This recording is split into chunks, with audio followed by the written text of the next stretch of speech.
شریف اور حمزہ کو سمجھ لیا ہے۔ یہ پاکستان کے ساتھ ایک گھنونا مذاق ہے۔ میں آپ سب دیکھنے والوں کو یہ کہنا چاہتا ہوں، میری آپ سب سے درخواست ہے، پاکستان میں ایک ایسی کمپین لانچ کی جائے، پاکستان کے لوگ، چاہے سوشل میڈیا ہو، آپ کا جو ڈیلی جہاں پہ آپ شام کو بیٹھتے ہیں، گپ شپ لگاتے ہیں، اپنے گھر میں، ڈرائنگ روم میں، اپنے محلے میں، اپنے گاؤں میں جو آپ کی پنچایت بیٹھک ہوتی ہے، آپ سب سے میری درخواست ہے، اس میں بزرگ، بچے، بوڑھے سب شامل ہیں، میری آپ سے انتہائی ادب سے گزارش ہے کہ آپ ایک کمپین لانچ کریں اور یہ پیغام دیں کہ سپریم کورٹ آف پاکستان ہو، چاہے لاہور ہائی کورٹ ہو، چاہے چھوٹی عدالتیں ہوں، وہاں پر آقا علیہ الصلوۃ والسلام کا ایک فرمان ہے، تم میں سے پہلے جو قومیں تھیں وہ اس لیے تباہ ہوئیں کیونکہ وہ اپنے جو ان کے بڑے تھے ان کو سزائیں نہیں دیتی تھی، جو ان کے چھوٹے تھے ان کو وہ سزائیں دیتی تھی، اس لیے وہ تباہ ہو گئی۔ میری آپ سے گزارش ہے آپ اس کمپین کو لانچ کریں، یہ سپریم کورٹ کے باہر جہاں پر جج صاحبان بیٹھتے ہیں وہاں پر لکھا ہونا چاہیے، اور یہ ججز سے حلف لینا چاہیے، جو بھی پاکستان میں منصب پر آتا ہے اس سے یہ حلف لینا چاہیے کہ آقا علیہ الصلوۃ والسلام کا یہ جو فرمان ہے اس پر آپ عمل کریں گے،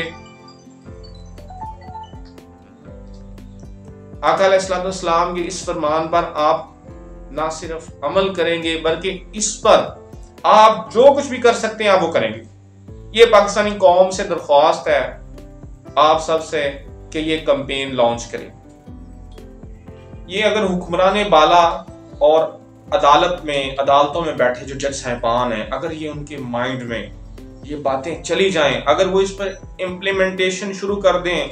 تو یقین کریں پاکستان کے یہ جو ہمارے حکمران ہیں، یہ جو اعلیٰ عہدوں پر بیٹھے ہیں، یہ سارے جیلوں میں ہوں۔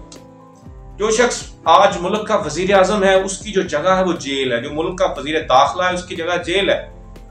پاکستان کی بدقسمتی ہے کہ یہ لوگ ہم پر حکمران ہیں۔ یقین کریں میری عدلیہ سے گزارش ہے، پاکستان کی سب عدلیہ سے گزارش ہے، چاہے وہ لوور کورٹس ہوں، ہائی کورٹس ہوں یا سپریم کورٹس ہوں، جب تک آپ نے آقا علیہ الصلوۃ والسلام کے اس فرمان پر عمل کرنا شروع نہیں کیا، پاکستان ترقی نہیں کرے گا۔ پاکستان کا عدالتی نظام جو ہے یہ اوپر نہیں آئے گا۔ دنیا نے جو اپنا انصاف کا نظام اپنایا ہے انہوں نے اسلام سے لیا ہے۔ اسلام جو انصاف کی بات کرتا ہے دنیا میں وہ انصاف ہو رہا ہے، چونکہ ہمارا مذہب اسلام ہے، ہمارے مذہب کی سب سے بیسک پیورٹیز جو ہیں وہ انصاف ہے، لیکن ہمارے ملک میں وہ انصاف نہیں ملتا۔ ہمارے ملک کی عدالتیں جو ہیں وہ اس طرح کا انصاف فراہم نہیں کر رہی۔ آپ سب سے گزارش ہے اس کمپین کو اتنا لانچ کریں کہ پاکستان میں ہر شخص یہ بات کرے کہ آقا علیہ الصلوۃ والسلام کے اس فرمان پر ہمیں عمل کرنا چاہیے، اور جب ہم ایک قوم بننا چاہتے ہیں تو اس قوم کو جو ہمارا پہلا سٹیپ ہوگا قوم بننے کی طرف وہ یہی ہوگا کہ قانون کی حکمرانی میں سارے برابر ہوں گے۔ یہ نہیں ہے کہ وزیر اعظم چوری کر لے اسے معافی اور عام آدمی چوری کرے اس پہ جیلوں میں ہے۔ آج پاکستانی کی جیلوں میں آپ اٹھا کے دیکھ لیں کتنے لوگ وہ ہیں جنہوں نے عام چوریاں کی ان کو سزائیں دی گئی ہیں، اور جو بڑے چور ہیں، ڈاکو ہیں، جنہوں نے اس ملک کو لوٹا ہے وہ حکمران ہیں۔ آج سپریم کورٹ، ہائی کورٹ یا لوور کورٹس میں کیسز اٹھا کے دیکھ لیں، اگر ایک عام بندہ کیس لے کے جاتا ہے سالوں سال اس کی سنوائی نہیں ہوتی، اور یہ جو حکمران طبقہ ہے، جو اشرافیہ ہے، جو ڈاکو ہیں، یہ ایک دن